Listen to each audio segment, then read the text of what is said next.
The rain fell hard over the city of Nairobi that morning, streaking down the glass windows of the towering headquarters of Golden Line Holdings, one of Kenya's fastest-growing logistics firms. Inside, the air buzzed with the tension of competition, hundreds of employees trying to prove their worth under the ruthless leadership of CEO Mr. Raymond Mugo, a man whose mere presence could silence an entire floor. At a small desk near the corner of the open-plan office sat Faith Akying, a 26-year-old intern who had been working for 6 months without pay, holding on to hope that one day, she'd be offered a permanent position. Her life had always been a struggle. Raised by a single mother who sold vegetables by the roadside in Kisumu, Faith had fought her way through school with scholarships and sleepless nights. Getting an internship at Golden Line felt like a miracle. But that miracle was slipping away. The HR manager, a stern woman named Mrs. Njeri, had just sent out an email. Due to budget constraints, unpaid interns will be dismissed by end of the month. Faith's heart sank. Her rent was overdue. Her mother had called the night before, saying her younger brother had been sent home from school for unpaid fees. That morning, as she typed reports with trembling fingers, she overheard whispers by the water cooler. 2 senior employees were gossiping. "They say the CEO's daughter just returned from London," one said. "She's joining the firm next week, but no one knows what she looks like. Raymond keeps his family very private." Faith froze. The idea hit her like a lightning bolt. The CEO's daughter. No one knew her face. For a moment, she brushed it off as impossible. But as the day went on, desperation began to whisper in her ear. What if? Just what if she could pretend? Even for a few weeks, long enough to prove her worth? By the next morning, a quiet madness had taken root in her heart. She went to work wearing her best clothes, a neatly pressed blazer, gold earrings she borrowed from her roommate, and a small designer handbag she bought from a thrift store years ago. When she entered the building, she moved with deliberate confidence. The security guard who barely noticed her before suddenly straightened up. "Good morning, madam," he said with confusion, perhaps noticing the new air of authority about her. Faith smiled faintly. "Good morning," she replied. Inside the elevator, 2 staff members whispered and stared. One finally gathered the courage to ask, Are you the CEO's daughter?" Faith hesitated for half a second, but then, with her heart pounding, she nodded slightly. "Yes. But please, keep it quiet. My father doesn't want attention." The rumor spread like wildfire. By noon, whispers reached every department. People began treating Faith differently. Smiling, complimenting, offering her coffee. She suddenly had a desk near the executives, and even Mrs. Njeri began calling her Miss Raymond. Faith didn't know whether to laugh or cry. It was working. Her lie, born of fear and hunger, was protecting her. But as days passed, she started feeling the weight of her own deception. Every "good morning" felt like a needle to her conscience. Every compliment felt stolen. Then came the day of the company gala, an annual event attended by top investors, managers, and of course, Mr. Raymond Mugo himself. Faith thought of skipping it, but Mrs. Njeri insisted. "Your father will expect you there, Miss Raymond." Faith's blood ran cold. That night, she stood in front of her mirror in a rented gown, her heart racing. Her roommate, Cynthia, begged her not to go. "Faith, you're playing with fire. If the real daughter shows up, you'll lose everything." But Faith shook her head, her voice trembling. "If I don't go, I'll lose everything anyway." The ballroom shimmered with golden lights and the sound of clinking glasses. Faith entered slowly, her eyes darting around for any sign of the CEO. To her relief, he wasn't there yet. People greeted her warmly, and even the CFO offered to introduce her to potential partners. For the first time in years, Faith felt respected.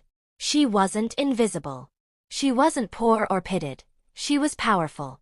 She told herself that maybe, just maybe, she could use this lie to do good, to secure her job, to help her mother, to pay her brother's school fees. But fate had other plans. Halfway through the night, the crowd erupted into applause. The CEO had arrived. Mr. Raymond Mugo stepped onto the stage in a black suit, tall and commanding.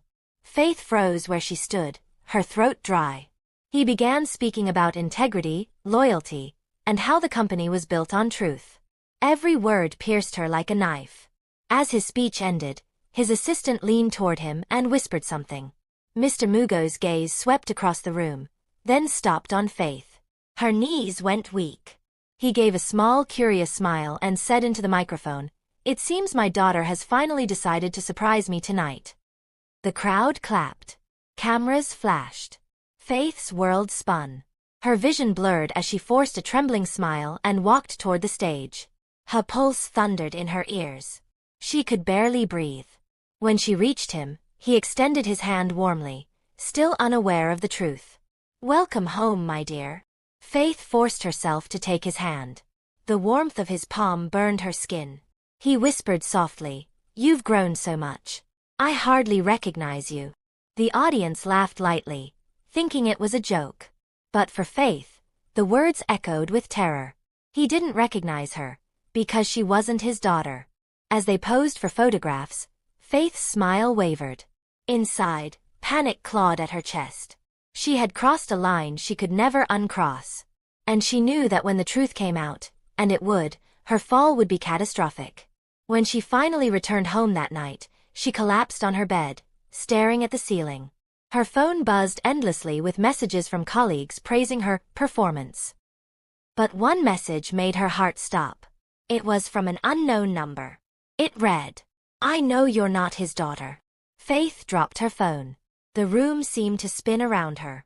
For the first time since she told the lie, she truly understood what she had done. Her desperate act to survive had just turned into a trap, and someone out there was tightening the noose. Faith didn't sleep that night.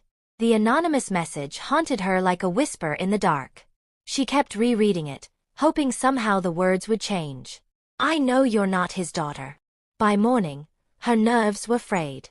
Every sound, the creak of the floorboards, the ring of her phone, made her jump. When she reached the office, the familiar whispers were louder than usual. Colleagues greeted her politely, but their eyes lingered too long, their smiles too tight. At her desk, another message appeared. This time, an email with no name attached. "Meet me at the rooftop parking at 1 p.m.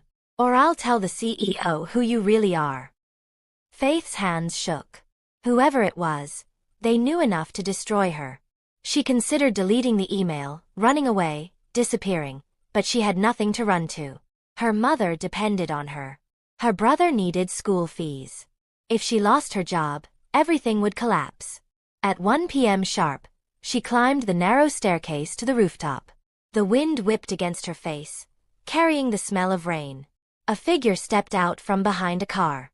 It was Caleb, one of the junior accountants.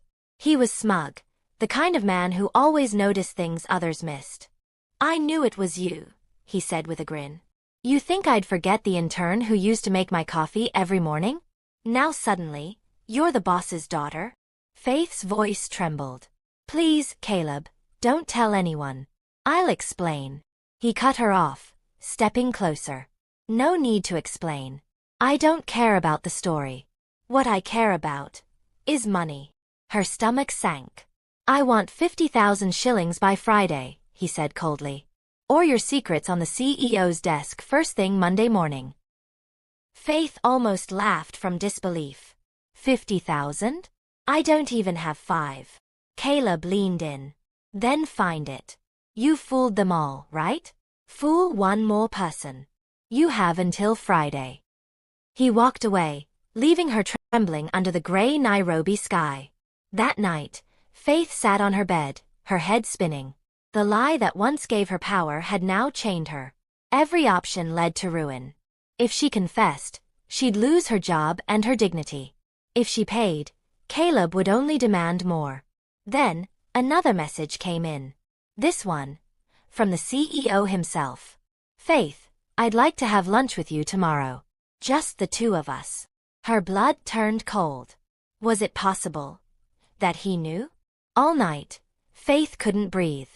The guilt, the fear, the shame, it pressed on her chest like a stone. She stared at her reflection in the mirror and whispered, "What have I done?" When the sun rose, Faith dressed in silence. She didn't know if tomorrow would be the end of her lie, or the beginning of something far worse. But deep inside, one thing was certain. Truth was coming for her, and it wouldn't knock gently. Faith arrived at the elegant rooftop restaurant where Mr. Raymond had requested their lunch. Her heart raced so violently she thought everyone could hear it. The Nairobi skyline stretched before her, beautiful and merciless. She tried to steady her hands as she clutched her handbag, the same one she'd borrowed to look important weeks ago. The CEO stood near the glass railing, staring out at the city. When he turned, his sharp eyes softened with a smile. "Ah, my daughter," he said warmly. "Please, sit." Faith forced a polite smile and obeyed, her throat dry. Every word, every movement, felt heavy with dread. He studied her face for a long moment before speaking again. "You know, it's strange," he said quietly. "My real daughter, Lorna, lives in Canada. She couldn't attend the gala." Faith froze. Raymond's smile faded. "So you can imagine my shock when everyone congratulated me on meeting her last week." Silence. "I don't like liars, Faith," he said softly, his voice turning cold. "But I don't like assumptions either. So tell me, who are you really?" Tears welled in Faith's eyes. There was no escape. The weight of weeks of deceit crashed down on her chest. Her voice broke as she whispered, "I'm sorry, sir. I'm just an intern.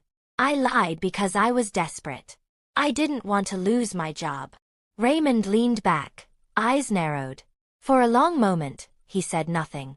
The clatter of distant plates filled the air. Then, to her surprise, he sighed. "I built this company from nothing," he said. "When I started, I worked as a cleaner in someone else's office. Desperation makes us do foolish things. But lying," he paused, his voice tightening. "Lying makes us lose ourselves." Faith wept openly now. "Please, sir. I'll accept any punishment. Just don't let this destroy me." Raymond looked at her quietly, then nodded once. "You're fired, Faith. Effective immediately." Her breath caught. She had expected it, but hearing it aloud shattered her.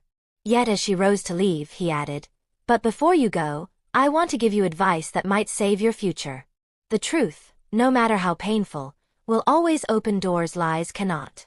You have potential. Don't waste it trying to be someone you're not."